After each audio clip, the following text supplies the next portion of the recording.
Lifeline Audio Dramas presents The Infidel and the Apple Tree.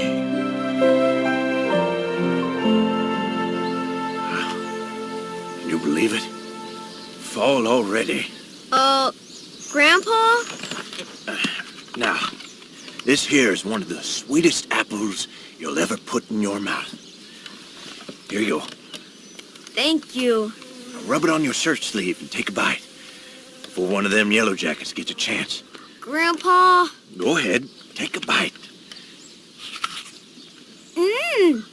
This has got to be the sweetest apple in the whole world. Told ya. Grandpa, can we go squirrel hunting? Please? Like we used to. Oh, Charlie. Well, you know there's nothing I'd like to do more. Swell. But I can't. What's wrong? I done went and got old. I sure hope I never get old. Well, look up. Yeah, what do you see there? A big old apple tree? Mm-hmm. You know, I planted this tree almost 50 years ago. Really? I reckon it's about 30 feet tall. But you know, when I first planted this tree, it was a skinny little sapling. In fact, it was right about your height. And it got to be that big? Now, if it had stayed at your height all its life, it would have never borne any fruit. Ain't that right? That's right, sir. So what does that tell you? I'm growing up to be 30 feet tall? No. You gotta grow before you can bear fruit. I did a lot of growing myself under this tree. Ow! Oh, Oh, Charlie? I got stung. Really hurt. Oh, okay. Now you keep calm. I'll be right back here. Yes, sir. Alice? Alice, grab me the prayer cloth that's stuck in my Bible. Oh, my, what happened? Charlie got himself stung by a yellow jacket. Here. Yeah, thank you. And now, I'm gonna put this on your arm. Grandpa? I'm gonna pray for you. If you'll just be quiet. Yes, sir. Lord Jesus, I place this prayer cloth on my grandson, just like it says in Acts 19, that I believe you're gonna heal him, just like you healed old Lady Casshorn. I pray this in Jesus' name. Grandpa? Who's old Lady Casshorn? A neighbor 1 mile up the way. Her real name, Melissa. I used to call her Old Lady Casshorn just to be ornery. She was 2 weeks from dying when something happened I'll never forget in all my life. What happened? Well, me and your grandma were coming home from the store one day.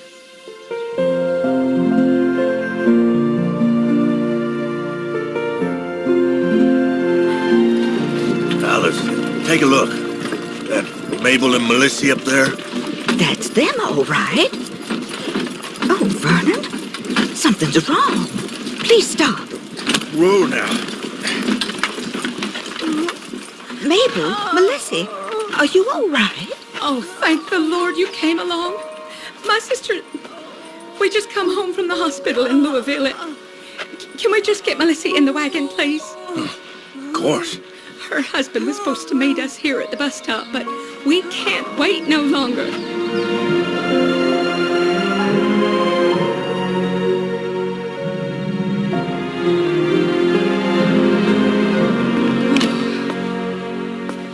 She's resting now. George will be home soon, poor man. Working 2 extra jobs just to keep up with the doctor bills. It's bad, y'all. We took her in for an operation, but they said she's got cancer of the stomach. It's so bad, they just sewed her back up. Oh, Mabel. The doctor told us just to give her a little morphine to keep her as easy as possible. How long did the doctor say? 2 weeks. Oh, I haven't told her yet. I'm afraid she just may give up altogether. But somehow I think she knows.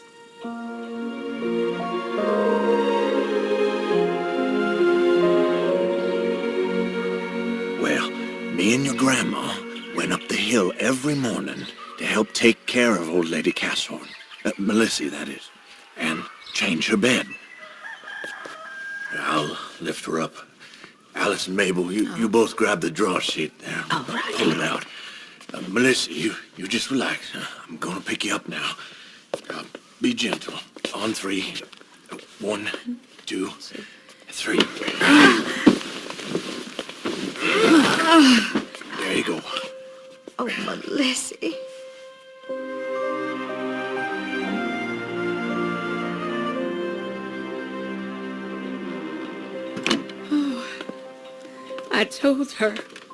I told her this morning. Oh, Mabel. Why would this happen to someone so sweet and kind and generous? She's always helping others. Why? I don't know. I hear you. Confounds me. If there really is a God, why would he allow somebody good to suffer like that? There's still one thing left I can do. What's that? There's a preacher come down here from Indiana. He's over at the Methodist campground in Acton. Name's Brother Branham. And I hear God uses him to tell people what they done and how God's gonna heal them. And they get healed. I'm sorry. I ain't no good being polite when I hear about traveling charlatans like that. They come to give you a false hope and steal your money. I got no use for 'em. Or any preacher for that matter. Vernon? No, it's true. Don't want to see you get hurt, Mabel. It's not right. Preachers are like lying dogs, barking up the wrong tree, pointing to something that ain't even there. Vernon? You know what I done to my lying dog when he barked up the wrong tree one too many times? What? Shot him. I'll tell you what, I got less use for preachers. It's good reason folks know me around these parts as the Infidel. I'm proud to be known as such, 'cause I stand up for what's true.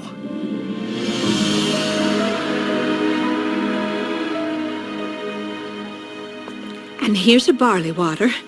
It's all she can keep down anymore. I understand. Thank you for doing this, Alice. It's no trouble at all. I'll be back late tonight, and George will be getting home this evening to take over. Mabel, Yes, dear. knowing you best take a hanky with you. I think there's one in the top dresser drawer.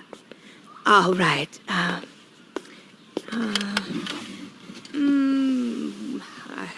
See it? I'm not sure. The one with the blue M in the corner.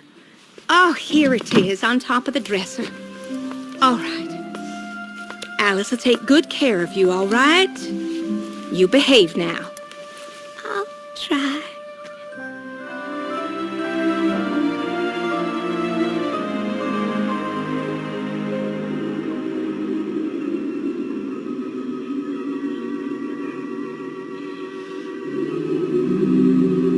Now hum it with me while the boys are lining up the prayer line. Excuse me, sir. I'm new at all this. What's happening now?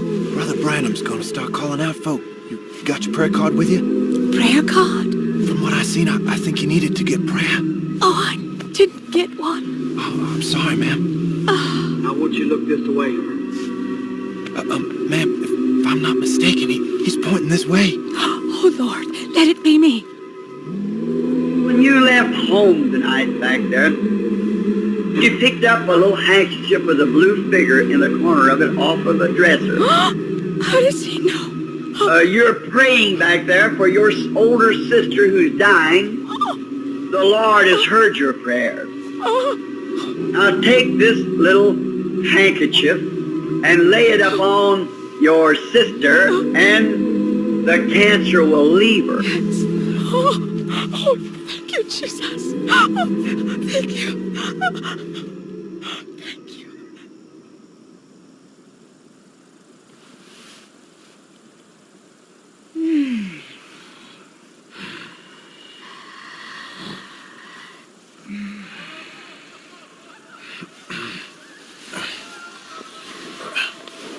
Alice? Alice, you awake? What's wrong? You hear that? It's coming from the cash horns. Sounds like the Salvation Army turned loose up there. Oh, no. You think? Yeah. She's gone. Tomorrow morning we'll get the wagon and take her off to the undertaker. So next morning, me and your grandma went up there to collect the body. And you know what? What? You ain't gonna believe me, 'cause I scarce believed it myself. That woman was up cooking her breakfast and eating fried apple pie. Oh, praise you, Jesus. Melissa? Alice, look at me. I'm looking. I'm healed. Jesus healed me. Oh, praise the Lord.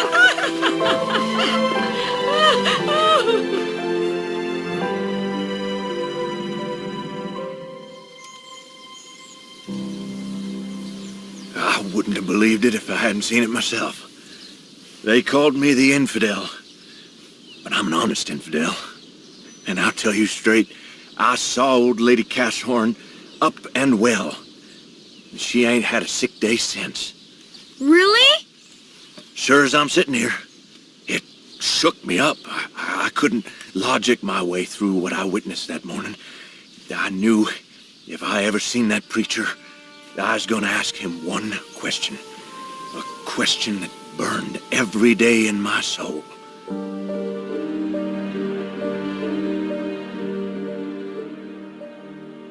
Long about 3 years later, this old Ford pulls up on my property. Right over there, in fact. With Indiana plates. Hoosiers. What's this about? I grabbed my gun. And out of the car comes this tall fella. Hadn't shaved in days. Covered in dust and squirrel blood and such. Hello. Who's there? Sir, I was out squirrel hunting. Not much luck. I just wondered if I could hunt a while on your place. Can't you read? Sign says no hunting. Yes, sir. I just thought I'd ask. What's your name? Wood. Banks Wood. Jim Wood's boy? Yes, sir.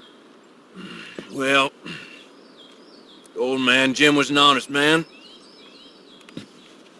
You help yourself. Thank you, sir. You on your own? No, that's my pastor in the car. He's hunting with me. Wood, you don't mean you got so low down you got to tote a preacher with you. Well, next thing you know, the other car door opens, and out comes this man, just as dirty and unshaven as Banks Wood, covered with dust and blood.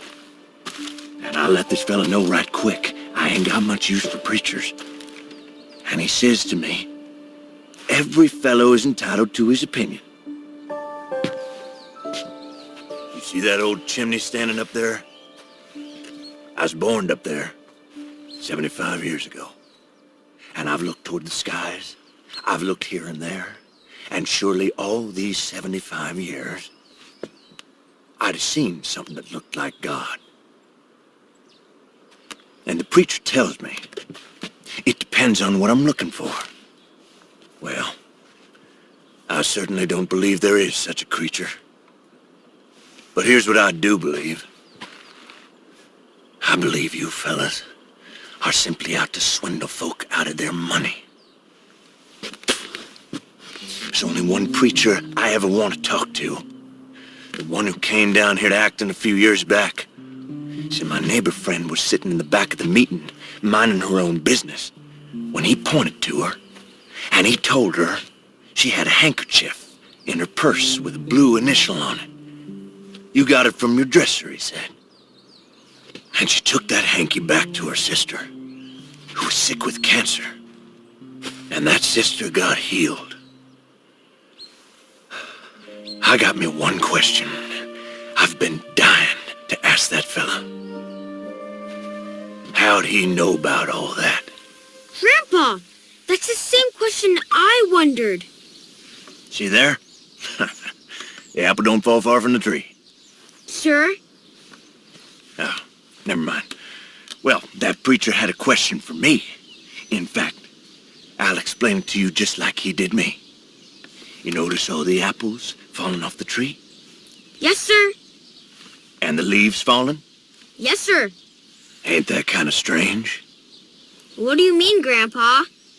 Well, we ain't had no frost. Not even a cool spell. So why are the leaves falling? What makes them fall? Daddy told me the sap left the tree. So where does the sap go? Down into the roots, till spring. Then the sap will come back up and bring new leaves and new apples to eat, right? Yes, sir. If the sap stayed through the winter, it'd kill the tree, right? Right. So what intelligence tells the sap to go down into the roots, stay until spring, and then come back up again to bring some more apples? That's what the preacher asked me that day. Then he said something that made my jaw drop. What? He said, the same intelligence that tells the sap to go down into the roots and come back. That's the same intelligence that told him that that woman would be healed. Wait. Yep. I was talking to the very preacher. The only preacher I said I ever wanted to talk to. God brought him right here to my apple tree. And right here on this spot, I knelt down with Brother Branham. And Charlie, I gave my heart to Jesus. Right under this apple tree. Grandpa, my sting! Look, the swelling's gone down. It doesn't even hurt anymore. The cloth did it. No, it ain't the cloth that heals you, Charlie. It's faith in God. Like Moses putting out his stick over the Red Sea, and it parted. When we take God at his word and believe it, all things are possible. Just think, if Mabel wouldn't have had faith in what God told her through Brother Branham, her sister would have died right there on her bed. But she believed. And old Lady Castlehorn's still living today.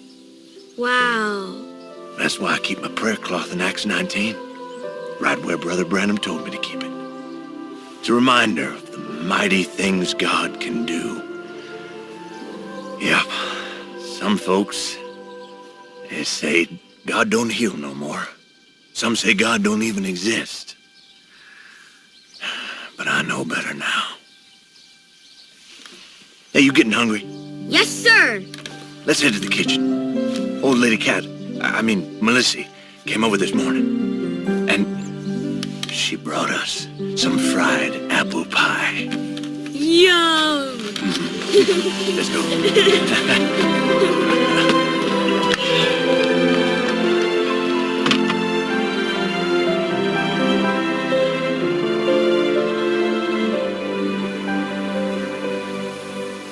This has been a presentation of Lifeline Audio Dramas.